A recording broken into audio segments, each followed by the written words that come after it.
ಕ್ವಾಟ್ಲೆ kitchen ಶೋನಲ್ಲಿ ಮಾಡಿರುವಂತ top 1 recipe ನಾಟಿ ಕೀಮಾ ಕುರ್ಮಾ ಹೇಗ್ ಮಾಡೋದು ಅಂತ ನೋಡೋಣ ಬನ್ನಿ. ನೀವಿನ್ನು ನನ್ನ ಚಾನಲ್ನ ಸಬ್ಸ್ಕ್ರೈಬ್ ಮಾಡ್ಕೊಂಡಿಲ್ಲ ಅಂತ ಅಂದ್ರೆ ಇವಾಗಲೇ ಮಾಡ್ಕೊಂಡು ಪಕ್ಕದಲ್ಲಿರುವಂತ ಬೆಲ್ ಐಕಾನ್ನ ಪ್ರೆಸ್ ಮಾಡಿ.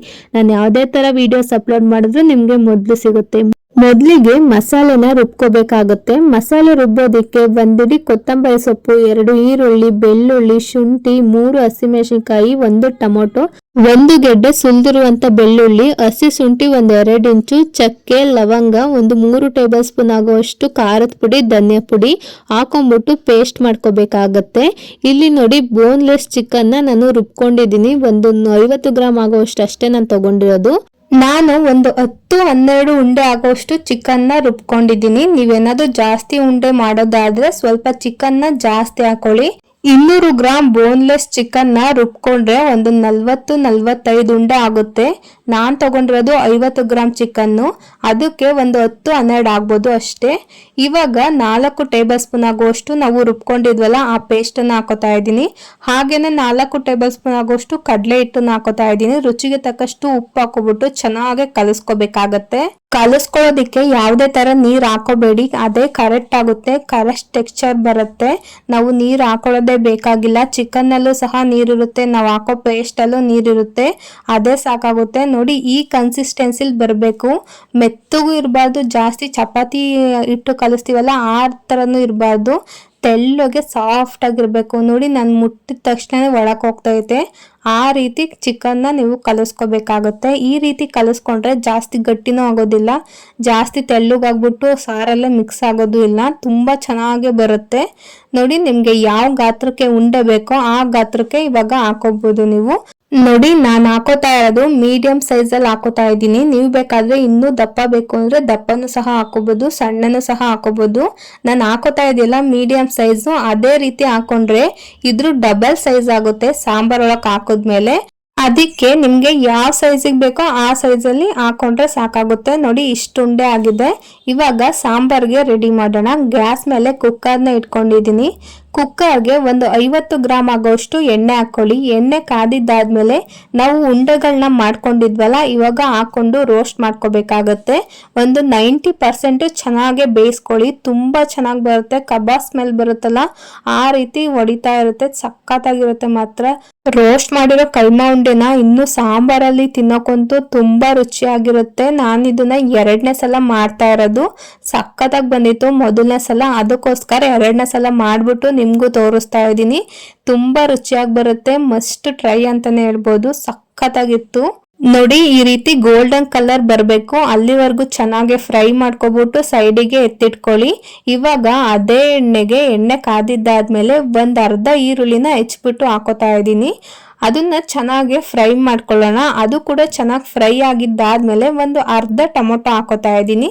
ಅದು ಕೂಡ ಸ್ವಲ್ಪ ಹಸಿ ವಾಸನೆ ಹೋಗ್ಬೇಕು, ಅಲ್ಲಿವರೆಗೂ ಫ್ರೈ ಮಾಡ್ಕೊಳ್ಳಿ, ಸಾಕಾಗುತ್ತೆ. ಟೊಮೊಟೊ ಹಣ್ಣು ಕೂಡ ಚೆನ್ನಾಗಿ ಫ್ರೈ ಆಗಿದ್ದಾದ್ಮೇಲೆ ನಾನು ಚಿಕನ್ನ ಹಾಕೋತಾ ಇದ್ದೀನಿ. ನಾನು ಇದು ಬರೀ ಕೈಮಾ ಉಂಡೆ ಸಾಂಬಾರ್ ನಾನು ಮಾಡ್ತಾ ಇಲ್ಲ, ಚಿಕನ್ನು ಹಾಕೋತಾ ಇದ್ದೀನಿ.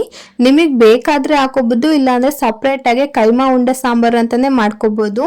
ಮನೇಲಿ ಕೈಮಾ ಉಂಡೆನೂ ತಿಂತಾರೆ, ಚಿಕನ್ನು ತಿಂತಾರೆ, ಅದಕ್ಕೋಸ್ಕರ ನಾನು 2 ಸಹ ಹಾಕ್ತಾ ಇದ್ದೀನಿ. ಹಾಗೇನೆ ಚಿಕನ್ಗೆ 1 ಟೇಬಲ್ ಸ್ಪೂನ್ ಉಪ್ಪು, 1 ಟೇಬಲ್ ಸ್ಪೂನ್ ಅರಿಶಿನ ಹಾಕೊಂಡು ಚೆನ್ನಾಗಿ ಮಿಕ್ಸ್ ಮಾಡ್ಕೊಳ್ಳಿ. ಚಿಕನ್ನ ಇವಾಗಲೇ ನಾವು 50% ಬೇಯಿಸ್ಕೋಬೇಕಾಗುತ್ತೆ. ಇನ್ನ 50% ನಾವು ಪ್ರೆಷರ್ ಬಿಡಕ್ ಬಿಡ್ತೀವಲ್ಲ ಅವಾಗ ಬೇಯಿಸ್ಕೋಬೇಕಾಗುತ್ತೆ. ಇವಾಗ ತಟ್ಟೆ ಮುಚ್ಬಿಟ್ಟು 10 ನಿಮಿಷ ಚಿಕನ್ನ ಬೇಯೋದಕ್ಕೆ ಬಿಟ್ಬಿಡ್ತೀನಿ. ಅಷ್ಟೊತ್ತಿಗೆ ಚಿಕನ್ ಬೆಂದಿರುತ್ತೆ. ನಾವು ಬಾಯ್ಲರ್ ಕೋಳಿ ತಗೊಂಡಿರೋದ್ರಿಂದ ಬೇಗನೆ ಬೇಯುತ್ತೆ. ನೋಡಿ ಇವಾಗ ಚಿಕನ್ನು 50% ಚೆನ್ನಾಗಿ ಬೆಂದ್ಕೊಂಡಿದ್ದೆ. ನಾವು ರುಬ್ಬಿರೋ ಮಸಾಲೆ ಇಟ್ಕೊಂಡಿದ್ವಲ್ಲ ಈ ಸಾಂಬಾರ್ಗೆ ನಾವು ಒಂದೇ ಮಸಾಲ ರುಬ್ಕೊಂಡಿರೋದು, ಒಂದೇ ಮಸಾಲ ಹಾಕ್ತಾ ಇರೋದು, ಅದು ನೆನಪಿರಲಿ. ಯಾವುದೇ ತರ ಸಪ್ರೇಟಾಗಿ ನಾನು ರುಬ್ಬಿಲ್ಲ. ಇವಾಗ ಆ ಮಸಾಲೆನ ಹಾಕೋತಾ ಇದ್ದೀನಿ. ನೀಟಾಗಿ ಎಲ್ಲ ತೊಳ್ಕೊಬಿಟ್ಟು ಜಾರ್ನ ಯಾವುದೇ ತರ ನೀರು ವೇಸ್ಟ್ ಮಾಡ್ದಂಗೆ ಹಾಕೋಬಿಡಿ. ಒಂದೇ ಸಲ ಹಾಕೋಬಿಟ್ಟು ಚೆನ್ನಾಗಿ ಮಿಕ್ಸ್ ಮಾಡ್ಕೊಂಡು ಅದನ್ನ ಬೇಯೋದಿಕ್ಕೆ ಬಿಟ್ಬಿಡೋಣ 5 ನಿಮಿಷ. ಇಲ್ಲಿ ಚಿಕನ್ ಬೇಯ್ಕೋತಾ ಇರ್ಲಿ. ಅಷ್ಟೊತ್ತಿಗೆ ಜಾರಿಗೆ ಅರ್ಧ ಹೋಳು ಕಾಯಿ ತುರಿ ಹಾಕೋಬಿಟ್ಟು ನುಣ್ಣಗೆ ರುಬ್ಕೊಳ್ಳಿ. ಗಂಧದ ತರ ಬರ್ಬೇಕು, ತುಂಬಾ ನುಣ್ಣಗೆ ರುಬ್ಕೋಬೇಕಾಗತ್ತೆ. ಇವಾಗ ನುಣ್ಣಗೆ ರುಬ್ಬಿರೋ ಅಂತ ಕಾಯಿನ ತೆಳ್ಳುಗೆ ನುಣ್ಣಗೆ ರುಬ್ಕೊಂಡಿರ್ಬೇಕು. ಅದನ್ನ ಚಿಕನ್ ಒಳಕ್ಕೆ ಮಿಕ್ಸ್ ಮಾಡ್ಕೊತಾ ಇದ್ದೀನಿ. ಇವಾಗ್ಲೇನೆ ನಿಮ್ಗೆ ಯಾವ ತರ ಕನ್ಸಿಸ್ಟೆನ್ಸಿ ಬೇಕು, ಗ್ರೇವಿ ತರ ಬೇಕಾ ಇಲ್ಲ ಸಾಂಬಾರ್ ತರ ಬೇಕಾ, ತೆಳ್ಳಗ್ ಬೇಕಾ ಗಟ್ಟಿಗ್ ಬೇಕಾ ಅನ್ನೋದು ಇವಾಗ್ಲೇ ನೋಡ್ಕೊಂಡು ಹಾಕೋಬಿಡಿ ನೀರನ್ನ. ನಾನು ಯಾವ್ದೇ ರೀತಿ ಸಪ್ರೇಟ್ ನೀರ್ ಹಾಕೊಂಡಿಲ್ಲ, ನಾನು ಜಾರ್ ತೊಳ್ದಿರೋ ನೀರ್ ಹಾಕೊಂಡಲ್ಲ, ಅದೇ ಸಾಕು. ಅದನ್ನ ಈ ಕನ್ಸಿಸ್ಟೆನ್ಸಿಗೆ ನಾನು ಮಾಡ್ಕೊಂಡಿದ್ದೀನಿ. ತೆಳ್ಳಗೂ ಮಾಡ್ಕೊಂಡಿಲ್ಲ, ಗಟ್ಟಿಗೂ ಮಾಡ್ಕೊಂಡಿಲ್ಲ. ಈ ರೀತಿ ನಾವು ತೆಳ್ಳಗ್ ಮಾಡ್ಕೊಂಡ್ರೆ ಸ್ವಲ್ಪ ಗಟ್ಟಿಗೆ ಬರುತ್ತೆ. ನೀವೇನಾದ್ರು ತುಂಬಾ ಗಟ್ಟಿಗೆ ಮಾಡ್ಕೊಂಡ್ರೆ ತುಂಬಾ ಗಟ್ಟಿ ಆಗುತ್ತೆ. ಈ ರೀತಿ ಆಗ್ಬಾರ್ದು ಅಂತಂದ್ರೆ ನಿಮ್ಗೆ ಯಾವ ಕನ್ಸಿಸ್ಟೆನ್ಸಿ ಬೇಕೋ ಅದಕ್ಕಿಂತ ಸ್ವಲ್ಪ ತೆಳ್ಳ ಮಾಡ್ಕೊಂಡ್ರೆ ಸಾಕಾಗುತ್ತೆ. ಹಾಗೇನೆ ಒಂದು 2 ಟೇಬಲ್ ಸ್ಪೂನ್ ಆಗೋಷ್ಟು ಚಿಕನ್ ಮಸಾಲನ ಹಾಕೊಳ್ಳಿ, ಇಲ್ಲ ಗರಂ ಮಸಾಲ ಹಾಕೊಳ್ಳಿ, 2ರಲ್ಲಿ1 ಹಾಕೊಳ್ಳಿ. ನೋಡಿ ಈ ರೀತಿ ಮಾಡ್ಕೊಬಿಟ್ಟು 1-2 ಕುದಿ ಬರೋ ತರ ನೀಟಾಗೆ ಕುದಿಸ್ಕೊಳ್ಳಿ. ಗ್ಯಾಸ್ ಮೇಲೆ ತಟ್ಟೆ ಮುಚ್ಬಿಟ್ಟು ಇವಾಗ ಬಿಟ್ಬಿಡೋಣ 1-2 ಕುದಿ ಕುದಿಯೋವರೆಗೂ. ಹಾಗೇನೆ ಇವಾಗ ರುಚಿಗೆ ತಕ್ಕಷ್ಟು ಉಪ್ಪು ಹಾಕೊಳ್ಳಿ. ಫಸ್ಟ್ ರುಚಿ ನೋಡಿ ಎಷ್ಟು ಉಪ್ಪು ಬೇಕೋ ಅಷ್ಟು ಹಾಕೊಳ್ಳಿ. ನಾವು ಚಿಕನ್ಗೂ ಸಹ ಉಪ್ಪು ಹಾಕೊಂಡಿದ್ವು, ಅದಕ್ಕೋಸ್ಕರ ಟೇಸ್ಟ್ ನೋಡ್ಬಿಟ್ಟು ಉಪ್ಪು ಹಾಕೊಳ್ಳಿ. ಇವಾಗ ತಟ್ಟೆ ಮುಚ್ಬಿಟ್ಟು ಇದು ಕುದಿಯೋವರೆಗೂ ಬಿಟ್ಬಿಡೋಣ. ಈ ರೀತಿ ಕುದಿ ಬಂದಾದ್ಮೇಲೆ ನಾವು ಕೈಮಾ ಉಂಡೆ ಮಾಡಿ ಇಟ್ಕೊಂಡಿದ್ವಲ್ಲ, ಆ ಕೈಮಾ ಉಂಡೆನ ಹಾಕೋಬೇಕಾಗುತ್ತೆ. ಇವಾಗ ಹಾಕೊಂಡ್ಬಿಟ್ಟು ಕುಕ್ಕರ್ನ ಮುಚ್ಬಿಟ್ಟು 1-2 ವಿಷಲ್ ಕೂಗ್ಸಿದ್ರೆ ತುಂಬಾ ಚೆನ್ನಾಗಿರುವಂತ ಕೈಮಾ ಉಂಡೆ ಸಾಂಬಾರು ರೆಡಿ ಆಗಿರುತ್ತೆ. ಸಖತ್ತಾಗಿರುತ್ತೆ. ಇದೇ ರೀತಿ ನೀವು ಚಿಕನ್ ಸಾಂಬಾರೇ ಮಾಡ್ಕೋಬಹುದು, ಕೈಮಾ ಉಂಡೆ ಸಾಂಬಾರೇ ಮಾಡ್ಕೋಬಹುದು, 2 ಮಿಕ್ಸ್ ಮಾಡು ಕೂಡ ಮಾಡ್ಕೋಬಹುದು. ನೀವು ಯಾವ ತರ ಮಾಡಿದ್ರು ಒಂದೇ ರುಚಿ ಕೊಡುತ್ತೆ. ಅದು ಚಿಕನ್ ಹಾಕಿರ್ತೀವಿ, ಇದು ಕೈಮಾ ಉಂಡೆ ಹಾಕಿರ್ತೀವಿ ಅಷ್ಟೇ, ಯಾವುದೇ ತರ ವ್ಯತ್ಯಾಸ ಇರೋದಿಲ್ಲ.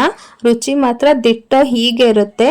ಇವಾಗ ಕುಕ್ಕರ್ನ ಕ್ಲೋಸ್ ಮಾಡ್ಬಿಟ್ಟು 2 ವಿಷಲ್ನ ನಾನು ಕೂಗಿಸ್ಕೊತಾ ಇದ್ದೀನಿ. ನೋಡಿ ಇವಾಗ ರೆಡಿ ಆಗಿದೆ. ನಾಟಿ ಕೀಮಾ ಕುರ್ಮಾ ರೆಡಿ ಆಗೋಯ್ತು. ತುಂಬಾ ರುಚಿಯಾಗಿರುತ್ತೆ. ಇದು ಚಪಾತಿಗಾಗ್ಲಿ, ದೋಸೆಗಾಗ್ಲಿ, ರೊಟ್ಟಿಗಾಗ್ಲಿ ಒಳ್ಳೆ ಕಾಂಬಿನೇಷನ್. ಅನ್ನಕ್ಕಂತೂ ಪರ್ಫೆಕ್ಟ್ ಆಗಿರುತ್ತೆ. ಹೊಟ್ಟೆ ತುಂಬಾ ಊಟ ಮಾಡ್ಬೋದು, ಅಷ್ಟು ರುಚಿಯಾಗಿರುತ್ತೆ ಮಾತ್ರ. ಉಂಡೆನೂ ಅಷ್ಟೇ ಎಷ್ಟು ಸಾಫ್ಟ್ ಆಗಿ ಎಷ್ಟು ಸ್ಪಾಂಜಿ ತರ ಬಂದಿರುತ್ತೆ ಅಂದ್ರೆ ಅಷ್ಟು ಚೆನ್ನಾಗಿರುತ್ತೆ. ಸಾಂಬಾರ್ ಒಳ್ಳೆ ತುಪ್ಪ ಇದ್ದಂಗಿರುತ್ತೆ. ತುಂಬಾ ರುಚಿಯಾಗಿರುತ್ತೆ ಮಾತ್ರ. ಮನೇಲಿ ಒಂದ್ಸಲ ನೀವು ಕೂಡ ಟ್ರೈ ಮಾಡಿ. ಈ ವಿಡಿಯೋ ಇಷ್ಟ ಆಯ್ತು ಅಂದ್ರೆ ಲೈಕ್ ಮಾಡಿ, ಶೇರ್ ಮಾಡಿ, ನನ್ನ ಚಾನಲ್ನ ಸಬ್ಸ್ಕ್ರೈಬ್ ಮಾಡ್ಕೊಳ್ಳೋದಂತೂ ಮರಿಬೇಡಿ. ಇದೇ ತರ ಈಸಿ ರೆಸಿಪೀಸ್ಗೆ ನನ್ನ ಚಾನಲ್ನ ಫಾಲೋ ಮಾಡಿ. Thank you.